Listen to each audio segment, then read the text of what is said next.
Bunga di Batu Cadas. Audiobook, novel silat. Cerita, Esa Mintarja. Jilid 56. Tetapi seperti hari-hari sebelumnya, kedatangan Buntal di Pandan Karangnangka tidak mendapatkan berita-berita yang menarik. Laporan yang didengarnya dari petugas-tugas di Pandan Karangnangka hanyalah, penjagaan di lorong-lorong masuk kota Surakarta diperkuat. Beberapa orang dari pasukan berkuda nampak meronda di seluruh kota. Para perwira dan senapati mengadakan peninjauan langsung ke barak-barak para prajurit. Buntal yang kemudian bersama dengan dua orang kawannya beristirahat di sebuah gardu sama sekali tidak tertarik akan laporan itu.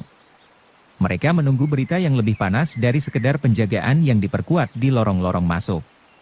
Bukan pula sekedar kesibukan para senapati di Surakarta mengunjungi barak-barak para prajurit. Pangeran Mangkubumi dengan para pangeran sedang mempersiapkan diri membagi tugas, berkata seorang prajurit yang berada di gardu itu pula. Bagaimana jika tiba-tiba saja prajurit Surakarta menyergap daerah ini, bertanya Buntal. Kita sudah bersiaga. Surakarta tidak akan berbuat secepat itu. Mereka akan memperhitungkan setiap kemungkinan dari setiap gerakan mereka. Tetapi menggerakkan prajurit-prajurit yang sudah terlatih akan jauh lebih mudah dari menggerakkan rakyat yang bertebaran seperti Pangeran Mangkubumi. Tetapi kekuatan yang ada sudah memadai. Untuk bertempur dalam arena gelar pun kekuatan yang ada di Pandan Karangnangka tentu sudah cukup. Selebihnya, semuanya dapat dipersiapkan. Buntal tidak bertanya lagi. Yang diajaknya berbicara adalah seorang prajurit yang memiliki pengalaman dan pengetahuan medan jauh lebih banyak daripadanya, meskipun mungkin secara pribadi Buntal memiliki kelebihan.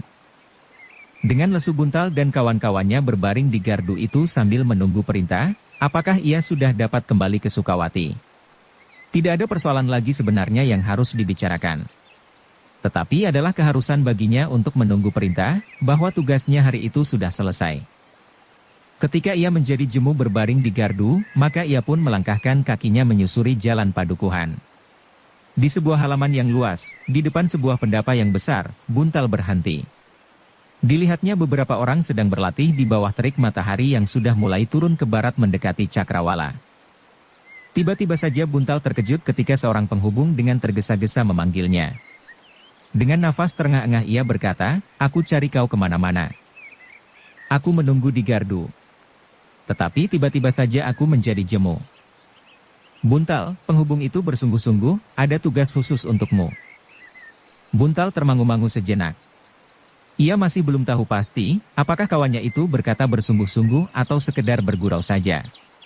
Namun menilik ketegangan di wajahnya, maka Buntal dapat menduga bahwa ia berkata bersungguh-sungguh. "Kau dipanggil," berkata penghubung itu. "Siapa?" "Ki Wandawa." "Heh," Buntal mengerutkan keningnya, "Ki Wandawa?" "Ya." Buntal mengangguk-angguk. Jika yang mengundang itu Ki Wandawa maka persoalannya tentu cukup penting. Biasanya penghubung-penghubung sajalah yang memberitahukan kepadanya bahwa tugasnya sudah selesai hari itu, dan tidak ada persoalan yang penting yang harus ditangani. Tetapi kali ini ia dipanggil oleh Ki Wandawa. "Apakah kau tahu persoalannya?" bertanya Buntal. "Tidak," jawab penghubung itu. "Kenapa kau dapat mengatakan bahwa persoalan yang akan dibebankan kepadaku penting?"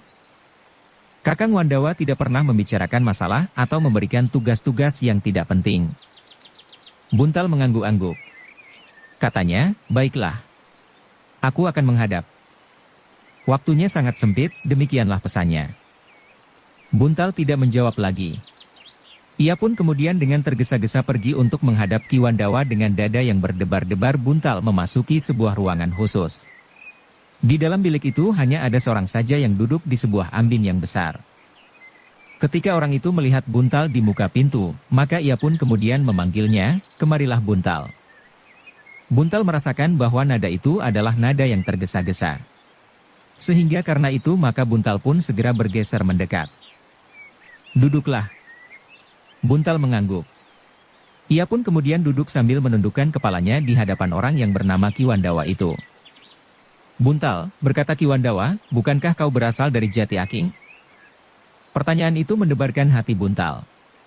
Dengan ragu-ragu ia menjawab, "Ya Ki Wandawa." "Nah, jika demikian, maka kaulah yang akan mendapatkan tugas itu." Pergilah ke Jati Aking. Tugas apakah yang harus aku bawa ke Jati Aking? Kau akan mengetahuinya nanti. Tetapi ingat, kau hanya boleh berhubungan dengan orang yang ditentukan. Orang kita sendiri, karena persoalannya adalah sangat rahasia. Maksud Ki Wandawa? Ki Wandawa termenung sejenak. Kemudian katanya, Buntal, ada persoalan yang sangat penting dan rahasia, sehingga Surakarta tidak mengirimkan utusan langsung kemari. Jika ada penghubung langsung datang ke Pandan Karangnangka, maka penghubung itu akan cepat diketahui, meskipun masih ada kemungkinan untuk lolos. Jika penghubung itu mengalami nasib yang buruk dan tertangkap, maka ada kemungkinan perintah yang sangat rahasia itu dapat diperas, dan sumber keterangannya dapat diungkap. Tetapi tidak dengan penghubung yang datang itu. Ia hanya mendapat perintah untuk menunjuk seseorang pergi ke taman di kaki bukit. Apakah artinya? Memang hanya orang-orang tertentu yang mengetahui. Penghubung itu pun tidak mengetahui arti dari tempat yang disebut taman di kaki bukit. Dengan demikian tempat itu akan tetap terlindung. Ia berhenti sejenak, lalu, yang dimaksud taman di kaki bukit adalah padepokan Jati Aking. Oh, sebenarnya lah bahwa Jati Aking termasuk padepokan yang dapat kita percaya. Karena itu, Jati Aking menjadi salah satu tempat yang ditentukan untuk mengadakan hubungan rahasia. Buntal mengangguk-angguk. Ia kini mengetahui bahwa berita itu tentu berita yang sangat penting sehingga diperlukan hubungan berganda. Dengan demikian Buntal pun menyadari pentingnya tugas yang harus dilaksanakannya. Buntal, berkata Ki Wandawa, pergilah ke taman di kaki bukit. Kau akan bertemu dengan bintang selatan. Buntal mengerutkan keningnya. Aku pun tidak tahu, siapakah bintang selatan itu. Tetapi kau harus menyebut dirimu sebagai jawabannya angin utara, sambung Ki Wandawa, kau mengerti? Buntal mengerutkan keningnya. Namun ia pun kemudian menjawab, ya. Aku mengerti. Nah, pergilah. Secepatnya. Waktu tinggal sedikit. Aku tidak tahu pasti, waktu yang tinggal sedikit itu dihubungkan dengan peristiwa yang mana, Ki Wandawa berkata selanjutnya, namun kau harus memanfaatkan waktu sebaik-baiknya. Baik Ki Wandawa. Hati-hatilah. Bukan mustahil rahasia ini sudah diketahui oleh lawan. Dengan demikian kau harus memasuki Jati Aking dengan sangat berhati-hati. Jangan sampai kau terjebak oleh siapapun yang nampaknya kau kenal baik-baik. Kau hanya boleh berhubungan dengan bintang selatan. Jika ada orang lain yang ada di Jati Aking dan tidak menyebut dirinya bintang selatan, kau harus berhati-hati. Tidak hanya 1-2 orang saja yang mengenal Jati Aking dengan baik. Baiklah Ki Wandawa. Aku mohon diri untuk pergi ke Jati Aking. Sadarilah.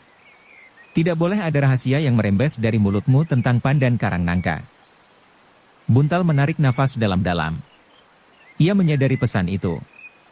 Jika ia tertangkap oleh petugas-tugas sandi atau prajurit Surakarta, maka ia harus tetap diam sampai mati sekalipun. Pergilah. Sendiri, agar tidak ada orang lain yang mengetahuinya. Rahasia yang diketahui oleh banyak orang tidak akan berarti lagi. Buntal pun segera minta diri. Ia harus pergi secepatnya ke Jati Aking dengan tugas yang sangat berat, tanpa ada orang lain yang boleh ikut memikulnya. Sejenak kemudian maka seekor kuda telah berderap keluar dari padukuhan Pandan Karangnangka. Buntal memacu kudanya secepat-cepat dapat, agar ia dapat mempergunakan waktu yang terlampau pendek, meskipun ia tidak tahu pasti batas dari waktu yang terlalu pendek itu. Di sepanjang jalan ia selalu mengingat-ingat nama-nama yang harus didengar dan disebutnya bintang selatan dan kemudian ia harus menyebut dirinya angin utara. Barulah rahasia itu dapat didengarnya dan kemudian dibawanya kepada Ki Wandawa. Tetapi bagaimanakah jika orang yang disebut bintang selatan itu tertangkap? Ia bertanya di dalam hati. Namun dijawabnya, itu memang mungkin sekali terjadi. Bukan hanya bintang selatan itu sajalah yang mungkin tertangkap, tetapi aku pun mungkin tertangkap. Namun Buntal dapat mengerti bahwa jalan yang ditempuh itu adalah jalan yang paling aman bagi petugas sandi yang ada di Surakarta. Orang yang pergi ke Jati Aking tentu tidak akan mendapat pengawasan yang ketat seperti orang yang pergi ke Pandan Karangnangka. Jika orang yang pergi ke Pandan Karangnangka itu ternyata dapat lolos, maka orang yang pergi ke Jati Aking itu pun tentu dapat lolos pula, katanya di dalam hati. Buntal pun kemudian berpacu semakin cepat.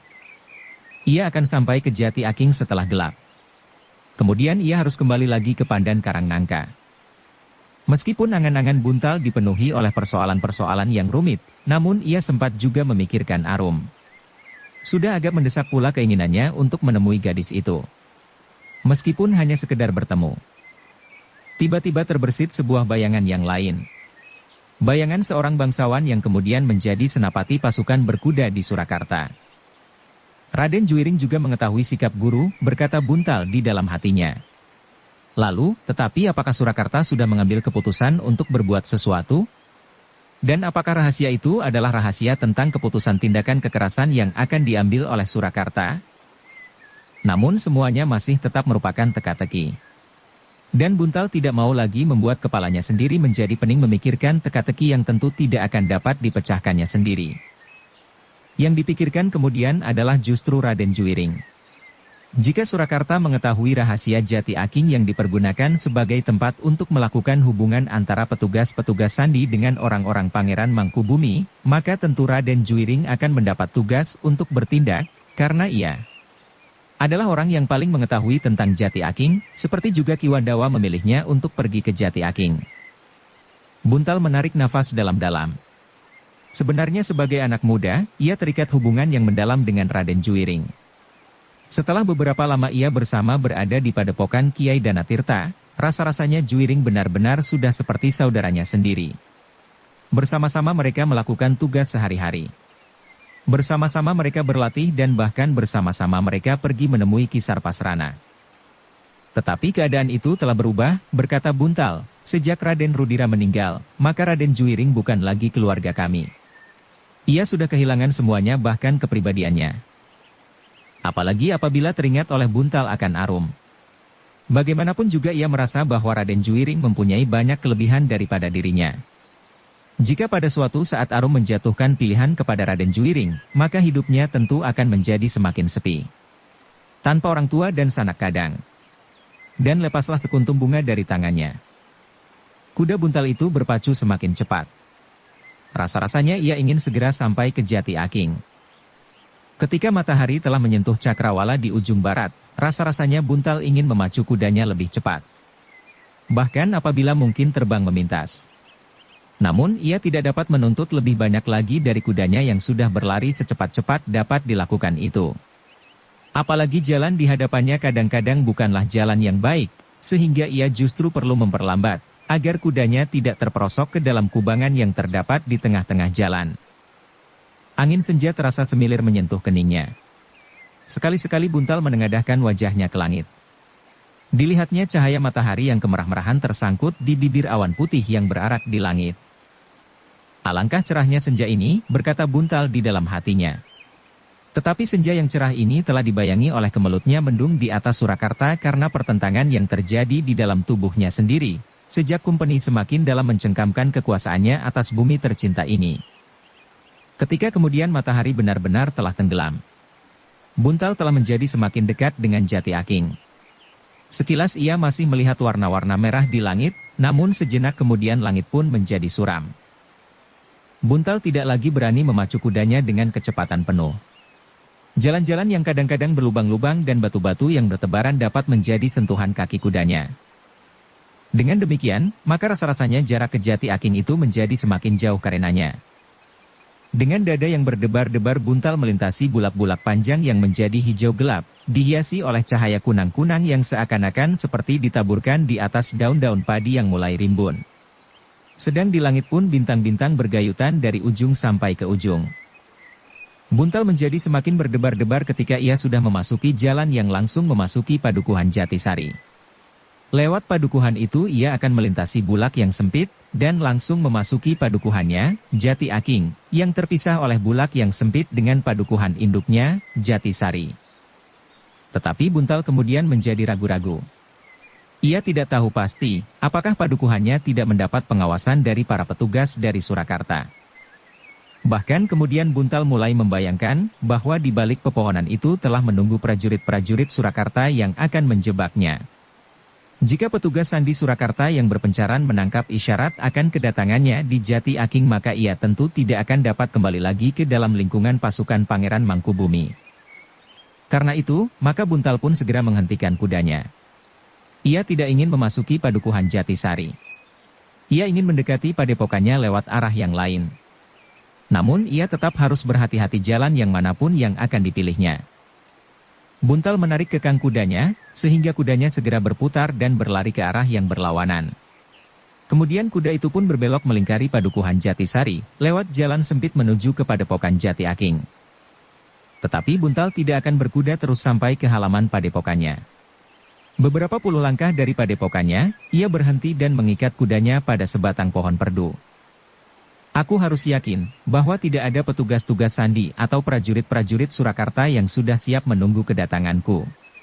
Betapapun tinggi kemampuan Ayah Kiai Danatirta, jika prajurit-prajurit Surakarta datang dalam jumlah yang banyak, apalagi disertai senapati-senapati terpilihnya, tentu mereka akan berhasil menguasai guru beserta Arum. Yang mereka lakukan kemudian tinggal bersembunyi sambil menunggu kedatanganku. Karena itu maka Buntal pun kemudian mendekati padukuhannya dengan sangat berhati-hati. Kudanya ditinggalkannya terikat beberapa tonggak dari padepokan itu. Menurut pengamatan Buntal yang semakin dekat dengan padepokannya, ternyata padepokan itu rasa-rasanya masih tetap tenang. Ia tidak melihat tanda-tanda yang mencurigakan sama sekali. Ia tidak melihat orang-orang lain di daerah padepokannya. Agaknya padepokan Jati Aking masih tetap aman, berkata Buntal di dalam hatinya. Meskipun demikian ia harus tetap berhati-hati. Rasa-rasanya padepokan itu justru terlampau sepi. Sejenak Buntal menunggu untuk meyakinkan, apakah ia benar-benar tidak akan terjebak. Ternyata padepokan itu tetap saja sepi. Para pembantu padepokan itu tentu sudah masuk ke dalam bilik masing-masing, kecuali mereka yang pergi ke sawah untuk menunggui arus air. Tetapi Buntal masih tetap berhati-hati. Dengan penuh kewaspadaan Buntal merayap semakin dekat. Buntal menarik nafas dalam-dalam ketika ia berdiri di belakang dinding batu yang membatasi halaman padepokannya. Rasa-rasanya memang tidak ada orang lain di dalam padepokannya itu. Apalagi sepasukan kecil prajurit yang menunggu kedatangannya. Namun Buntal tidak segera mengambil kudanya. Ia masih tetap dengan hati-hati melangkah masuk ke halaman padepokannya, dan kemudian diam-diam pergi ke longkangan di samping. Tetapi Buntal terkejut bukan kepalang. Dengan menahan nafas ia kemudian melekat pada dinding yang menyekat longkangan itu. Seekor kuda, desis Buntal. Sebenarnya lah Buntal melihat seekor kuda yang belum dikenalnya. Seekor kuda yang besar dan tegar. Tetapi ia pasti bahwa kuda itu bukan kuda padepokan Jati Aking. Semakin jelas ia mengamati kuda itu, hatinya menjadi semakin berdebar-debar. Ternyata kuda itu adalah seekor kuda menurut jenis dan pakaiannya, adalah seekor kuda dari pasukan berkuda Surakarta. Buntal mulai ragu-ragu. Sekilas terbayang olehnya Juwiring, seorang perwira muda pada pasukan berkuda di Surakarta.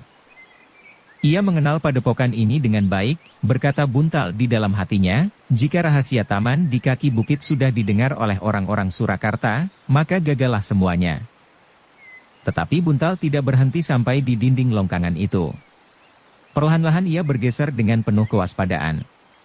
Ia berhenti di sudut longkangan, di dalam bayangan kegelapan. Dengan dada yang berdebaran ia melihat seberkas sinar yang terlempar keluar pintu samping dan jatuh di atas tanah yang kemerah-merahan. Apakah sudah ada orang yang menunggu aku? Bertanya Buntal dengan ragu-ragu, apakah orang itu bintang selatan atau orang yang akan menjebak aku? Buntal mencoba mengatur perasaannya. Namun kemudian ia menjadi agak tenang. Katanya, tentu seorang penghubung dari Surakarta. Aku harus segera menemuinya. Mungkin ia berhasil merampas seekor kuda dari pasukan berkuda dan mempergunakannya sekali. Buntal pun bergeser mendekati pintu.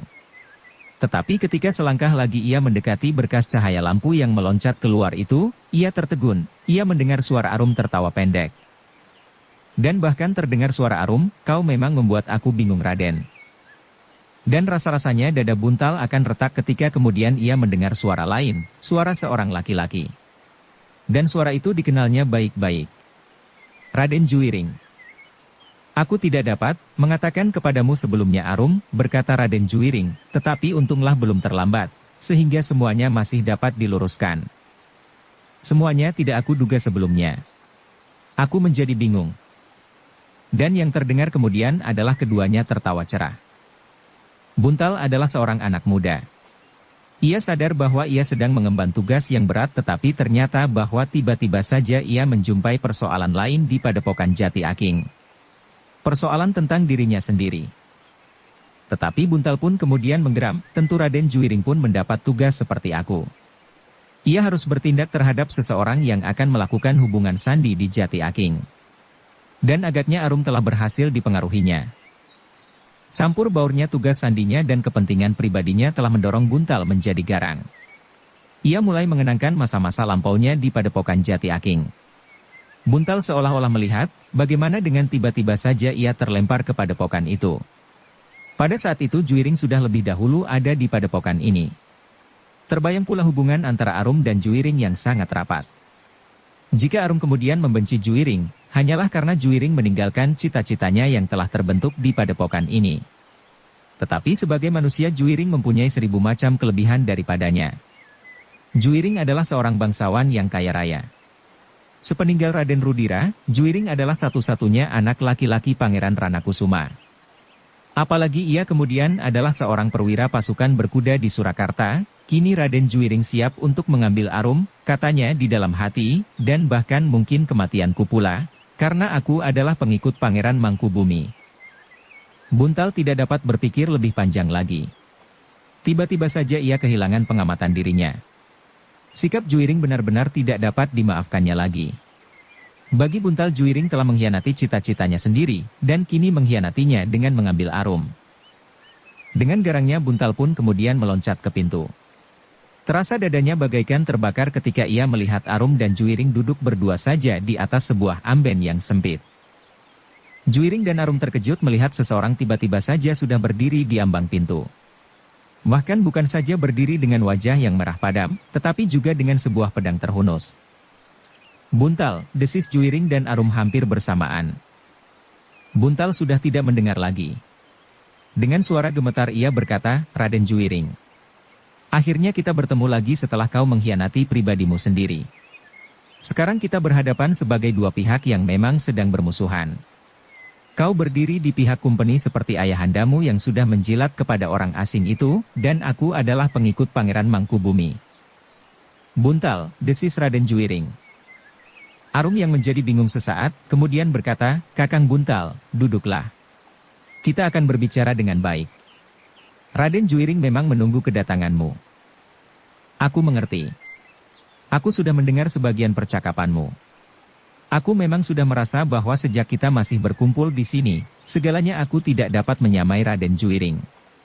Aku adalah seorang anak kabur kanginan. Tanpa ayah dan ibu. Seandainya ada, mereka adalah hamba-hamba dan budak-budak yang tidak berarti. Aku adalah seorang anak yang mengembara di bulak-bulak panjang. Di malam hari berselimut langit dan embun, di siang hari dibakar terik matahari." Buntal berhenti sejenak, namun tiba-tiba senjatanya teracu, "Tetapi aku mempunyai harga diri. Aku tidak mengkhianati cita-cita perjuangan Padepokan Jati Aking." "Sabarlah Buntal," berkata Juwiring Sareh. "Kau memang mempunyai kelebihan yang tidak terhitung daripadaku. Kau memiliki segala-galanya. Harta, pangkat dan wajahmu adalah wajah seorang bangsawan." "Buntal," desis Arum. "Kau tidak usah ingkar Arum. Jika memang itulah yang kau kehendaki, aku tidak berkeberatan. Selama ini aku memang belum pernah mengatakan apapun kepadamu." "Kau salah kakang. Aku yakin bahwa aku benar," Buntal menggeram, "tetapi masih ada persoalan lain yang harus diselesaikan. Aku tidak akan menuntut apapun kepadamu Arum. Kau memang berhak memilih. Tetapi sebelumnya aku akan menyelesaikan persoalanku lebih dahulu. Aku adalah pengikut Pangeran Mangkubumi." Seleret warna merah menyala di wajah Raden Juwiring. Tetapi ia masih berusaha untuk menyabarkan dirinya. Katanya, "Duduklah Buntal. Marilah kita berbicara dengan baik. Berbicara secara dewasa. Bukan seperti kanak-kanak yang berebut makanan." "Aku tidak mempunyai waktu," sahut Buntal. Kemudian, "Raden, aku sudah mengetahui apa saja yang Raden lakukan selama ini. Kau adalah senapati pasukan berkuda. Kau pula yang telah datang ke padepokan ini untuk mencari 2 orang petugas sandi dari Surakarta yang hilang. Dan banyak lagi yang sudah kau lakukan selama ini sebagai seorang prajurit Surakarta dan seorang putra bangsawan. Dan kini, setiap orang mengetahui bahwa ayahandamu merupakan salah seorang daripada senapati yang terpilih untuk ikut memerangi Pangeran Mangkubumi. Bahkan Pangeran Ranakusuma adalah orang yang paling mungkin dihadapkan kepada Pangeran Mangkubumi. Dan sekarang, apakah yang akan kau lakukan? Apakah kedatanganmu membawa tugas keprajuritanmu, atau sekedar ingin menjemput Arum? Kakang, suara Arum menjadi gemetar, kau sebaiknya duduk dahulu Kakang. Kau mendengarkan penjelasan yang akan diberikan oleh Raden Juwiring. Tidak perlu Arum, semuanya sudah jelas bagiku. Tidak. Ya. Tidak. Kau tidak mengerti apa yang sebenarnya terjadi di sini. Karena itu duduklah dan dengarkan kata-kata Raden Juwiring. Apakah aku harus mendengarkan penjelasannya? Kenapa ia datang mengambilmu? Suara Buntal pun menjadi semakin garang. Arum. Kenapa tidak kau katakan sebelumnya? Dan kenapa kau membiarkan aku menyimpan harapan? Sekarang sudah jelas bagiku. Seperti yang sudah aku duga, bahwa pada suatu saat, Raden Juwiring akan datang untuk mengusir aku dari padepokan ini. Buntal menggeram, tetapi tidak. Aku kini bukan sekedar Buntal, anak kabur Kanginan. Tetapi aku mengemban tugas sebagai pengikut Pangeran Mangkubumi. Aku harus memusnahkan siapa saja yang aku jumpai dan mencoba merintangi usahaku. Buntal. Marilah kita lenyapkan kesalahpahaman ini, berkata Raden Juwiring. Bersambung ke jilid 57. Dukung kami dengan subscribe, follow, like, komen dan share. Terima kasih.